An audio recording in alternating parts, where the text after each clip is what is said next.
Yeah, there's a book out that people should read. It's called Reinventing Collapse by Dmitry Orlov. Orlov grew up in the Soviet Union, came to this country, and then he went back to the Soviet Union as it collapsed.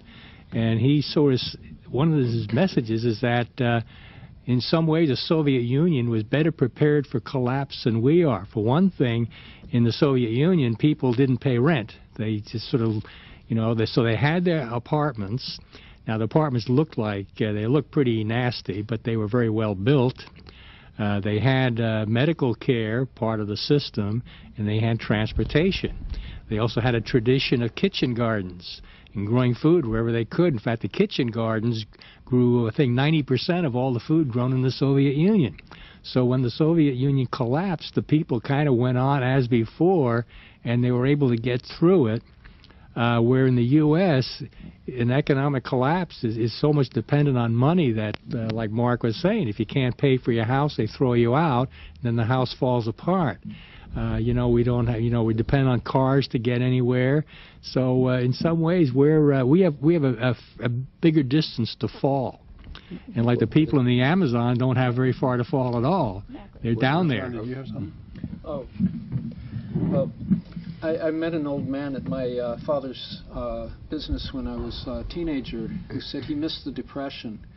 He said back then, he said, people took care of one another. He said, now it's like dog eat dog, every man for himself.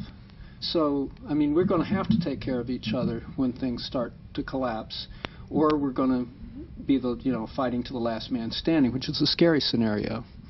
So, you know, it's up to us to decide. I think it's...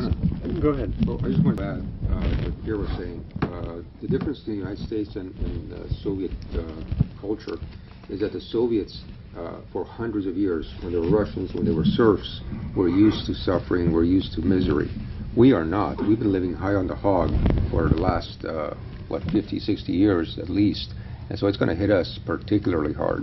A lack of food, lack of transportation, lack of what we take as our basic rights and freedom to go anywhere and eat anything we want to eat. So it's going to call for a massive paradigm shift, and we have to prepare for it. And I don't see anything on the horizon as far as leadership to do that. What I hear John saying is that it's going to be a precipitous end of oil, and you're probably right. And so that means there's going to be a period of chaos and instability as we adjust to what is the new reality. And that opens the door to fascism. That opens the door to the government stepping in, and we could talk for another hour. You have just set up the next roll, and I'm going to play. Okay.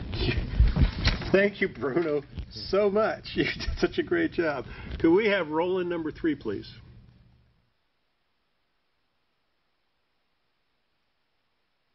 Because in order for these movements to take power, they need a prolonged period of instability or crisis. And we don't have it. However, another catastrophic terrorist attack, which I spent a year of my life covering Al-Qaeda for the New York Times, all intelligence officials that I interviewed and my colleagues interviewed described as inevitable, an economic meltdown. I covered the war in Yugoslavia. The war in Yugoslavia was caused by the economic collapse of Yugoslavia that gave rise to these demagogues, not ancient ethnic hatreds. Or a series of environmental disasters could usher in a period of instability that would allow this movement to come to power. And remember that there are tens of millions of people in the United States, as there are increasing numbers of people in Canada who've been completely disenfranchised with a flight of manufacturing jobs and have fallen into a level of despair, which you've not seen in Canada because you still have health insurance and provincial and state assistance programs that we've gutted. And these people, in their despair and their rage, have turned to a world where they're offered magic and angels and Jesus will walk with them, and they've been ripe for manipulation by these demagogues. Hi, I'm Scott Ritter, author of Targeted Red. You're watching TV Set, aiding and abetting the progressive community since 1991.